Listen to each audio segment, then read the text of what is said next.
I have a friend who posted a status one day on Facebook.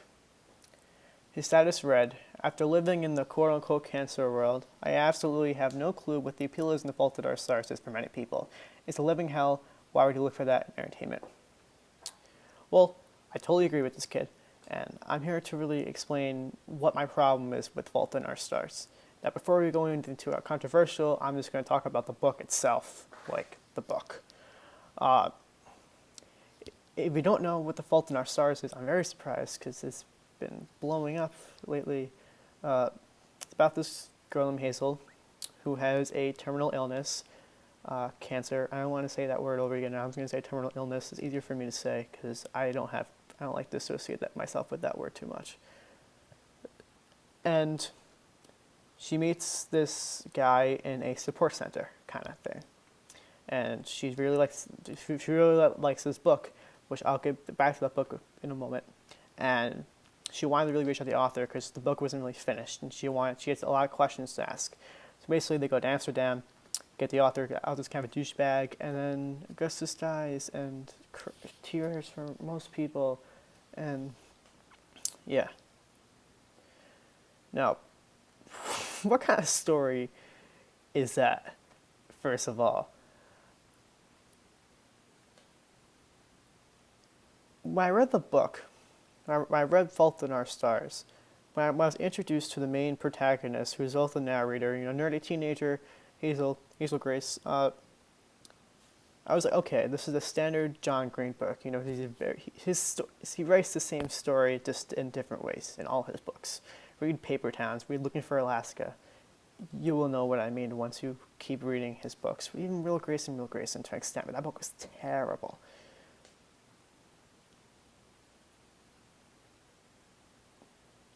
I read the whole book, and I did not see any of the characters develop. And that's a big problem with me because I wanted to feel connected to Hazel. I wanted to be upset when Augustus passed away, but I couldn't. I didn't really care for them. Like, I know that sounds harsh, but terminal illness is obviously a bad thing. But I didn't feel connected. I didn't feel like, I didn't have any kind of development into what I was reading. Hazel Grace is this, I didn't feel connected with the main protagonist. I liked her, didn't feel connected. She didn't develop at all in the whole book. I read the whole book from cover to cover, and I was like, meh.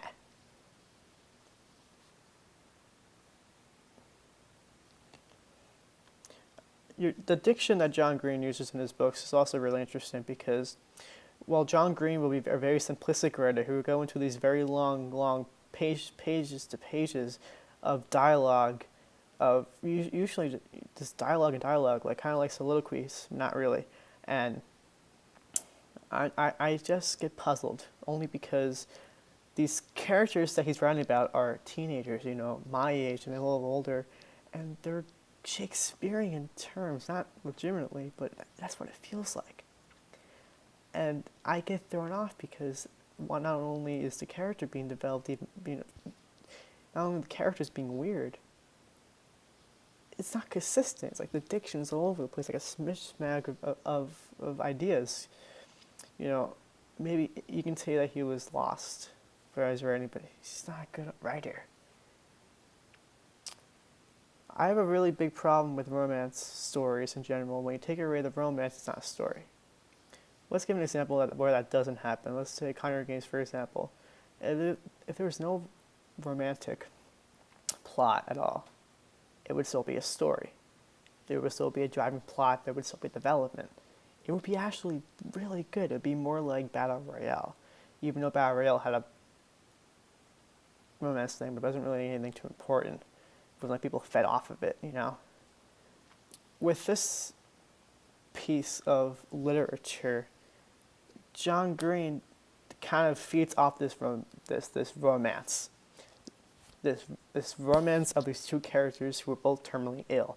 And this is where it gets me. the most is that the fact that John Green has resort to a controversial issue like cancer in order to get his point across, in order to touch people, to seem like a really good author, to read revolutionary, use that term really, really loosely, revolutionary.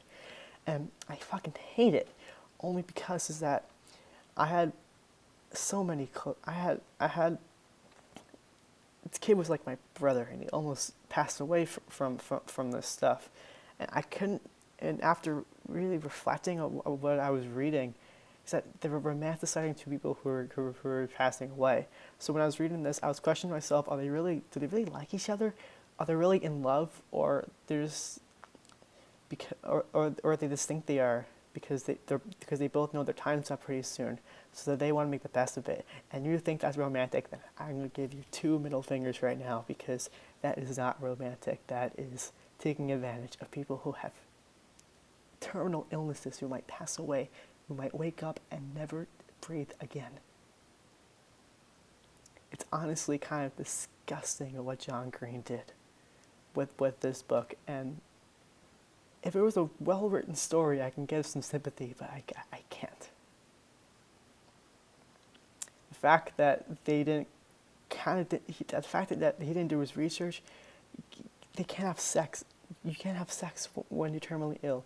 You can't go abroad. You know, they didn't show her throwing up every day. She had a full head of hair. So much, it's just so out of whack. And they're like, oh, cancer. Now think about it, they didn't have that illness. The novel would make no sense and it wouldn't get attention. But the fact that John Green used such a controversial issue like this shows that he really can't write. And if you read all his other books, they're the same thing. They're the same thing.